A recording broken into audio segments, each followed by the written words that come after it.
Because then where does it end? What about holding on the offensive line? Skip, was pass interference, was it a rule that was instituted this year? So it's been going on for a while. Why now? You see, and it goes to something else we've talked about, Skip. We're not nearly as concerned about things that don't affect us. We've been talking about that a lot over the last couple of years, about things that don't affect us and we seem to have no interest in. But Skip, that's a fish I'm going to fry another day. Right here, I'm going to keep this right here, what we're talking about. You see what has transpired, Skip, is that, so what about a call? I mean, Dak Prescott, you mentioned it, got hit in his head. They didn't throw a flag. Should Jason Garrett been able to review that? Because that would have been an automatic first down. It didn't. Jared Goff Sunday on 2nd and goal. He got a face mask on the scramble. Should Sean McVay been able to review that? You see, the rules have already slanted for the offense. Skip, at some point in time, you got to let you got the incidental contact. You got all that. You got the defenseless receiver. You got targeting. This is why you see 13, 14 guys throw for 4,000 yards in a season. You're getting guys getting 5,050. It's commonplace. You're almost disappointed if you don't have a guy or two guys that have 5,000 yards in the season. So the offenses already have so much slanted in their direction. I cannot believe this. So this is the first time that a call have gone against the team. And I get it. At the moment, it's the NFC Championship game. If you're one step away, Skip, I get all of that. But it's hard for me to believe that there has not been an egregious call that has happened over the course of NFL history that's gone against the team that prevented them. Because what have we heard? I've heard every coach that I've had, and I played 26 years of organized football, from Pee Wee to JV to high school to college to pro, Skip. And every coach has said, we don't blame the officials. It's not one call. It's not one play. And lo and behold, if a play goes against you, we're going to throw all of that out the window. Now we're going to start blaming the official. Really? What about Drew Brees? Drew Brees did not play well. You had a 13-0 lead in the first quarter. What about that?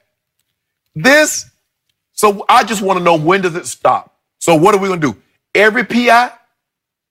Because I can assure you, that guy didn't say, you know what?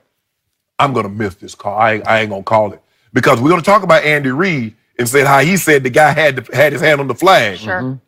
So what? And he threw the flag. So Andy Reid's going to be upset that he interjected himself. Sean Payton, on the other hand, is upset that the guy didn't interject himself. So who's right and who's wrong here? But Skip, don't do this. Because you open up a can of worms, you're going down a slippery slope that there's no coming back from. And I just want to know, where does it stop? What's not going to be? So why is defensive PI more important than offensive holding? I don't think it would be. But I definitely don't think this should be reviewable. What is the most significant penalty in NFL football as opposed to college football? It's the pass interference. Sure. It's the most penal of all the penalties because it's a spot foul. Yeah. And so if you throw a 60-yard pass, it can be a 60-yard flag, right? Yeah. As opposed to college football, where I would teach my kids to just grab them. Oh, yeah. Like if you're beat, just pull them down. Yeah. Make sure that it can't catch it. It's almost like the intentional foul in basketball. Just wrap them up. Make sure they can't shoot it. That you can't get the and one, right? Correct. So in this case, the pass wasn't that far. And I get everything you said about everything that transpired for the first 58 minutes of that game, but I can't help the fact, I can't stop the fact that the wrong team is going to the Super Bowl. I just can't help it, because you can do all the ifs and ands and buts about the previous 58 minutes, but in the end, all anybody knows or cares about now going forward is, with 1 minute and 48 seconds left, a pass was thrown to an open receiver, and Nickel Roby-Coleman, the nickelback for the Rams, decided he was so beaten that I'm just going to foul him. Yeah. I'm going to run him over. And he admitted after the game, I was dead, man. I wasn't going to let him score. So he made a choice. I'm not going to give up a touchdown. I'm just going to take the pass interference. And he willfully took it. Yes. It was blatant. It was flagrant. It was egregious. Nobody in the known world disagrees with the fact that should have been called by 3 flags should have flown, right? Correct. It's as blatant a pass interference as you will ever see. It's helmet to helmet, it's face guarding, it's all of the above. It's the worst uncalled penalty I think I ever have seen in a big moment, in a big game. This is one step from the Super Bowl. Then to carry it on out, so now with 1 minute and 45 seconds left, they would have had 1st and goal at the 5. The Rams had 1 timeout left, and I'm not great at clock math, but I've read a lot of stories. So if you bleed it correctly down to take the field goal on 4th down, you would have left the Rams with about 25 seconds left, and you would have kicked off to them. Could they have pulled off another Zerline miracle? A New Orleans miracle. Okay, well, could they? Yeah, it's possible, but not probable. Right. So now I'm left with this sinking feeling that the wrong team is going to the Super Bowl, that the Rams are counterfeit, that they're fraudulent. And again, I have nothing but respect for the Rams. They had a great year. They're a loaded football team. Are they a worthy Super Bowl? Yes, they're worthy. And I don't have any problem with that. I'm not thinking like some hopeless underdog is playing Brady and Belichick, because they're not hopeless. Right. In fact, on paper, they look like they're a little better than New England, right? They should have played better than they did all year. Maybe they finally just figured it out now. Maybe it's time for them to flex on the Super Bowl stage, because if they flex all their muscles, they're better than New England. Okay, so I get all that.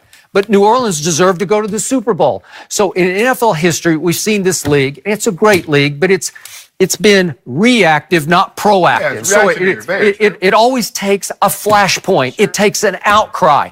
And I'm going to go way back, and most of our viewers won't even know what I'm talking about. But the reason we have any replay at all was a play that happened in the 79 playoffs at Pittsburgh featuring Mike Renfro. This is Pastorini to Mike Renfro. Do you remember this? This is Bum Phillips Oilers, and guess who's an assistant on the staff? Wade Phillips is on that staff. And if we could see this play, this is a touchdown to Mike Renfro, who I got to know when he was a Dallas Cowboy later, but they said he was out of bounds. 1 foot goes down. It's bang, bang, he got his feet down. Yep. Okay, if there's replay, is that a touchdown? That's a touchdown. Well, sure, it's a touchdown. Okay, so that play arguably kept the Oilers from going to the Super Bowl that year. Okay, and I believe that would have been the one that they played Vince Ferragamo and the Rams here in 79, right? Okay, so the point was that created outcry. And Bum Phillips just beat that drum through that whole offseason, and it started the wheels turning toward use of instant replay. It didn't come in for about 5 more years, but again, that was the flashpoint. So to me, because Sean Payton is on the competition committee, and he is outraged over this, and he's already been pushing for some sort of replay on pass interference, I'm willing to bet you that by next year we're going to have replay of pass interference at least in the last 2 minutes of regulation and in overtime. So what is it about helmet to helmet? I'm with you. You're going to open Pandora's box. Yes, I want to review that. Okay, it's any judgment call. Should we open it up to any? I'm open to doing that. I'm open just to say in the last 2 minutes. Okay, now we have length of game. So you understand, the college game is almost 30 minutes longer. You know college games. They can go forever. And again, I never complain. I'll watch a University of Oklahoma football game, and it'll go on, and I'll look at my watch. I'll say, this is a 4-hour game. Yeah. Does anybody care? Nobody cares. But usually you're not threatening Sunday night primetime programming, right? It's not 60 Minutes or The Simpsons or Family Guy or whatever's coming on, where you're going to threaten your nighttime block. But that's why they've tried to keep the NFL games as close to 3:05-ish, 3:10-ish as they can. Yes. So would this lengthen the games? It could, depending on how many times it got used. Look, in the end, you love this game. I love this game. But don't you want them to get it right? But here's the thing, though, with college, Skip. They stop the clock on every first down. Okay. NFL, they keep it running. Yeah. So can you imagine if they were to stop the clock on every first down in the NFL game, how long it would take? Okay. So if college is, and that's what, Time yesterday came on our show and he says college should implement all NFL rules to prepare these guys. For like the overtime rules. Right, overtime rules and to stop it. But Skip, you know where this is headed. Okay, the game is going to be. You say that now. I don't want a 4-hour. I don't want a 3.5-hour NFL game. I don't want a 4-hour NFL game. You know what? Bug you? Yes. To me, our technology is so supreme now. We have cameras everywhere. We can see it from 15 angles until finally on the Edelman muff or non-muff, we saw it. We got it this way and that way and that way until finally I said, guess what? He didn't touch the ball. His thumbs didn't touch. Weren't we pretty sure no thumb touched the football? Yes. Well, back in the 80s and even in the 90s, I'm not sure we had enough angles to figure that one out. Right. But we got it. I think they got it right. It took a while, but they got it right. Right. Well, they would have gotten this. If the head referee goes over under the hood or wherever he's going, and takes one look at that, the Nickel Roby-Coleman play, wouldn't he just take one look and say, oh, we missed that one? Skip, everything Right. bad in slow motion. Okay, but this one was blatant. I still can't believe they didn't get it in fast motion. He was, Skip, he was wrong. And just like just like players panic sometimes, you like, why? All you had to do was just turn around. They panic.